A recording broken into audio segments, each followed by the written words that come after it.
नमोऽस्तु रामाय सलक्ष्मणाय देव्यै च तस्यै जनकात्मजायै वादतोषितविश्वेशं धर्ममार्गप्रवर्तकं वन्दे श्रीहरिहरानन्दं करपात्रं जगद्गुरुम्।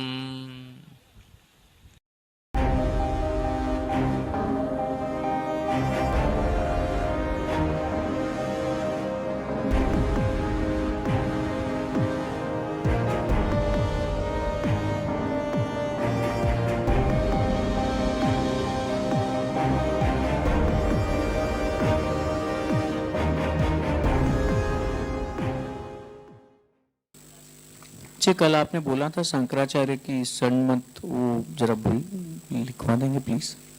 षण्मत स्थापकाचार्य का मतलब है कि वैदिक, तांत्रिक, पौराणिक और स्मार्त चारों परंपराओं में जितनी भी कर्म दीक्षा होती है, ज्ञान दीक्षा होती है और उपासन दीक्षा होती है, सब देते हैं जिसे जो करना है। सनातनी होकर तुम्हें जो करना है वो करो,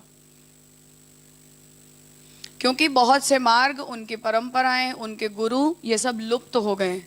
जैसे कश्मीर शैव परंपरा का अब कुछ नहीं बचा है, कुछ भी नहीं बचा है लिखित ग्रंथों के अतिरिक्त। न कोई गुरु, न कोई साधक उपलब्ध होता है, न कोई साधना सिखाने वाला होता है। तो किसी भी शंकराचार्य के पास जाकर यदि वो ये कहें कि हमें कश्मीर शैव परंपरा की दीक्षा चाहिए, तो वो उस मंत्र का दान करते हैं। ली हुई नहीं होती है, वो शंकराचार्य का वो स्टैंडर्ड है कि वो वेद संबंधी जितने भी मार्ग हैं उन सब के आचार्यत्व का कॉमन निर्वाह करते हैं। नहीं नहीं, उन्हें अधिकार है ये करने के। तो वो शंकराचार्य जी खुद अपनी परंपरा से प्रमाण है ना, आदि शंकराचार्य अपनी परंपरा से प्रमाण है। किसी को गोपाल मंत्र चाहिए हो पुष्टि मार्गी न बनकर, उसे भी देते हैं। ऐसे बहुत पूर्वाचार्यों के उदाहरण हैं ही जिन्होंने दिए हैं। खुद दीक्षित होते हैं तो देते हैं जी। वल्लभ संप्रदाय में लाने के लिए नहीं, तंत्रोक्त दीक्षा का अधिकार देने के लिए। कृष्ण की तंत्रोपासना करो, हाँ दोनों का देते हैं। गोपाल मंत्र की अपने जो खुद दीक्षित होता है वो दे सकता है।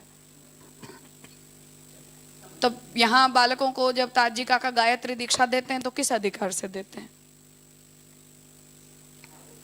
तो दीक्षा ही दी जा रही है ना वो तो गायत्री दीक्षा दे रहे हैं तो किस अधिकार से दे रहे हैं?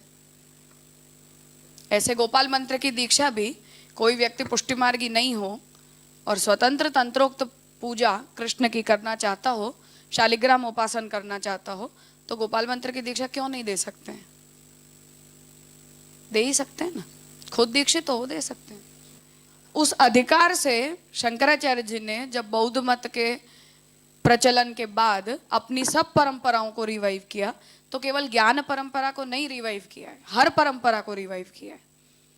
इसलिए उस परंपरा प्राप्त अधिकार से वो लोग, जो व्यक्ति जिस मार्ग का अनुसरण करना चाहता है, उसे उस मार्ग की तरफ शास्त्र के बताए हुए प्रक्रिया से देते हैं कि तुम ये कर लो, और उस मंत्र का, शास्त्र में लिखित उस मंत्र का उन्हें दान देकर उसकी दीक्षा दे देते हैं।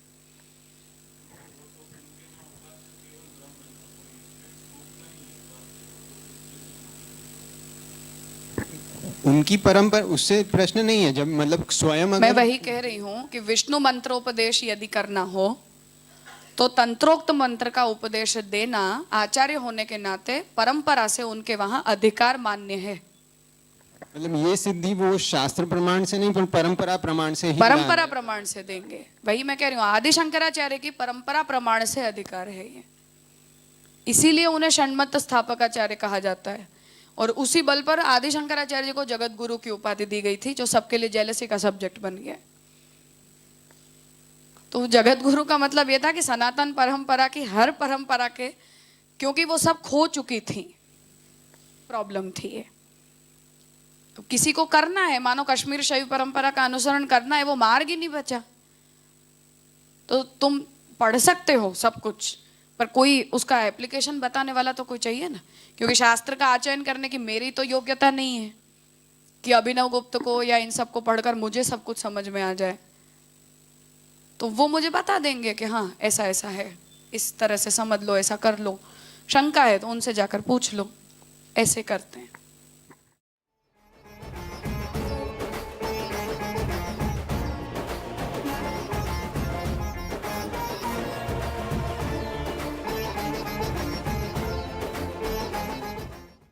और शंकराचार्य दासबोध पढ़ने को दे रहे हैं और दासबोध कह रहा है कि इसमें भक्ति मार्ग के द्वारा मुक्ति बताई गई है। क्या इस्कॉन वाले कभी कहते हैं हिंदी दासबोध पढ़ो जाकर के? नहीं कहते। क्या इस्कॉन वाले कभी कहते हैं कि ज्ञानेश्वरी गीता पढ़ो? जो डायरेक्ट उनके संप्रदाय से संबद्ध ग्रंथ नहीं है उनको पढ़ने के लिए कभी इस्कॉन वाले कहते हैं? मैं पहली बार जब शंकराचार्य भगवान के दर्शन करने गया था, उनके दर्शन मुझे सुलभ हुए थे, तो उन्होंने, जब मैंने अपनी शंका उनको व्यक्त की थी, तो उन्होंने मुझको शांकर परंपरा का ग्रंथ पढ़ने के लिए नहीं कहा था। उन्होंने मुझे कहा था कि रामानुज संप्रदाय के महान शास्त्रार्थ के मर्मज्ञ, महान शास्त्रार्थी पंडित माधवाचार्य शास्त्री जी का ग्रंथ क्यों और पुराण दिग्दर्शन आप ले लीजिए और उसका अध्ययन करिए। बताइए, उनको सत्य की रक्षा थी, सत्य की चिंता थी कि सत्य बोलना है, भले ही वो रामानुजाचार्य जी का ग्रंथ क्यों ना पढ़ने को कहना पड़े, रामानुज परंपरा का ग्रंथ क्यों ना पढ़ने को कहना पड़े, पर उनको सत्य बोलना था, सत्यनिष्ठ थे।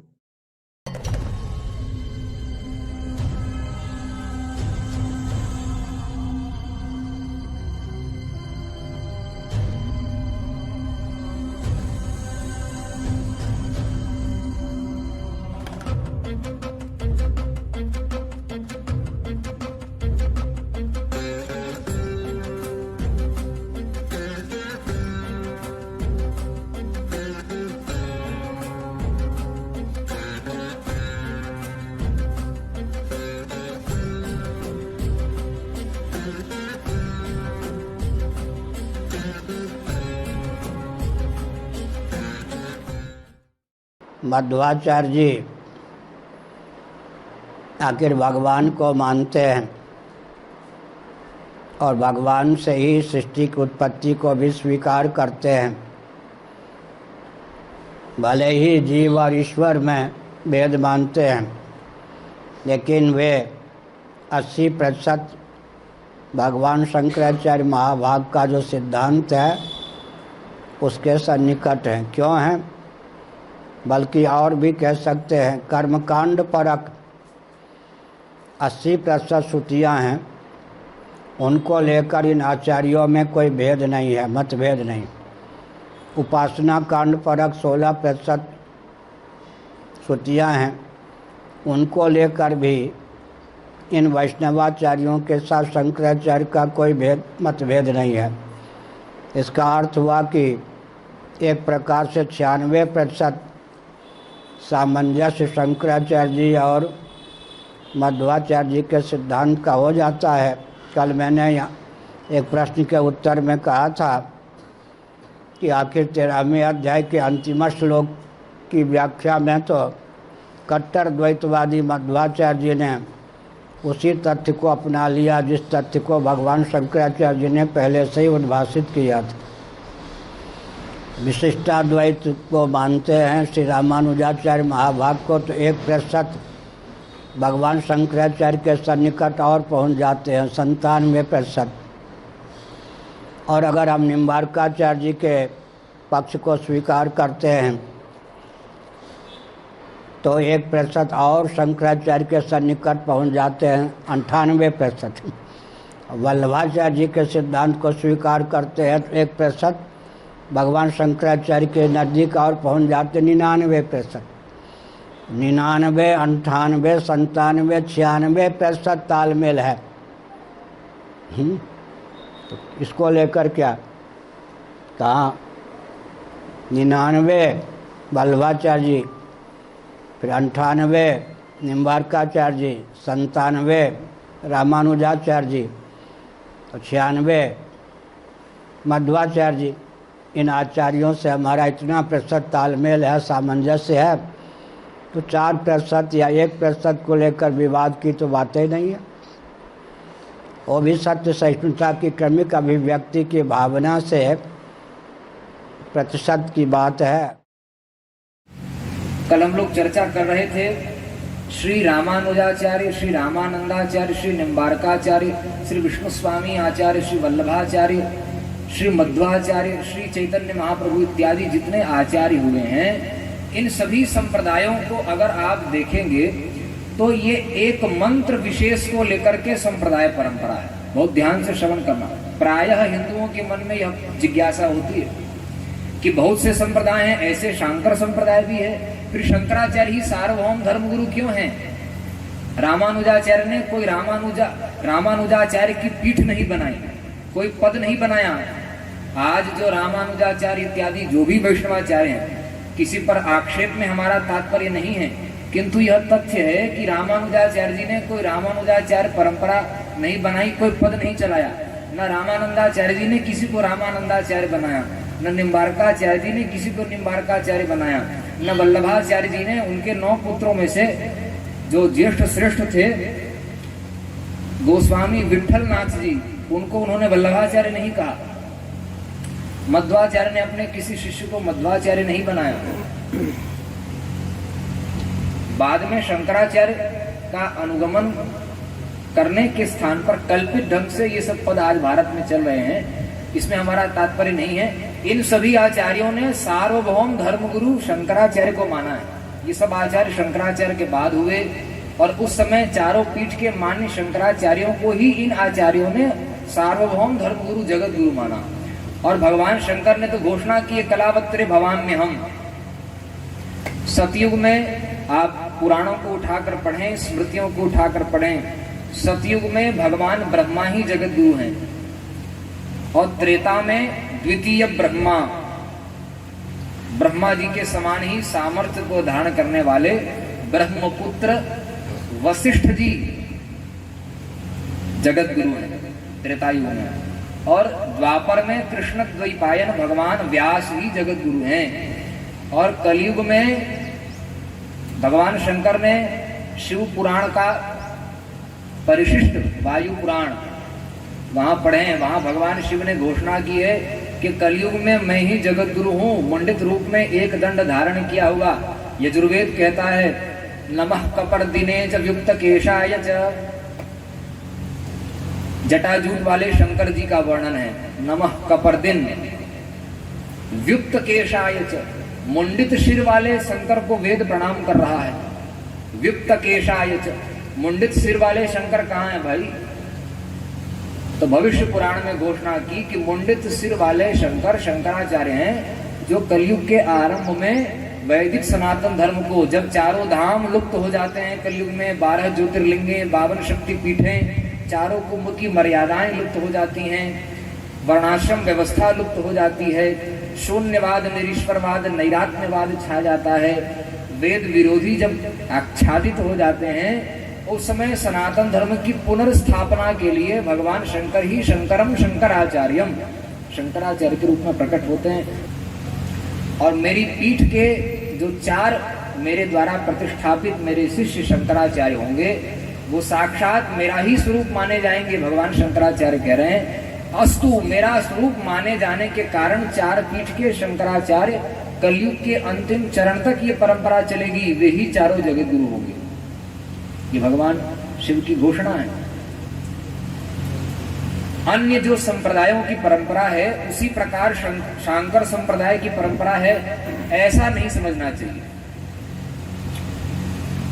जितने भी आचार्य हैं, आप ध्यान से सूक्ष्म दृष्टि से देखें, ध्यान से श्रवण करें, किसी न किसी भगवान के एक स्वरूप विशेष को लेकर के वो संप्रदाय।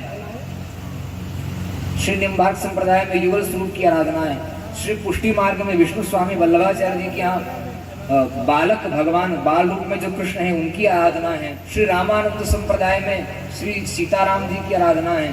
श्री रामानुज संप्रदाय में रंग लक्ष्मी, गोदा रंग लक्ष्मी, विष्णु लक्ष्मी की आराधना है। श्री चैतन्य महाप्रभु जी के यहाँ श्री युगल सरकार राधा कृष्ण की आराधना है।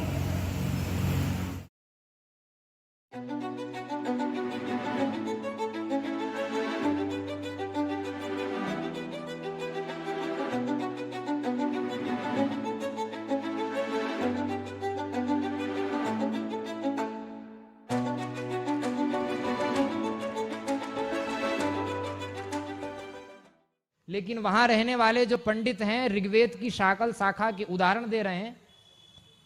बहुत सी शाखाओं में से ऋग्वेद की एक शाकल शाखा का कोई पंडित है, वो रहता है कश्मीर में, और एक ब्राह्मण रहता है दक्षिण भारत में। भले लोग व्यवहार के लिए कश्मीरी व्यक्ति डोगरी भाषा बोलेगा और वहां रामेश्वरम में रहने वाला तमिल भाषा बोलेगा। उसका पहनावा उढ़ावा में थोड़ा अंतर हो सकता है, थोड़े कर्मकांड की विधा में अंतर हो सकता है, वो भी शाखा भेद से अपनी अपनी।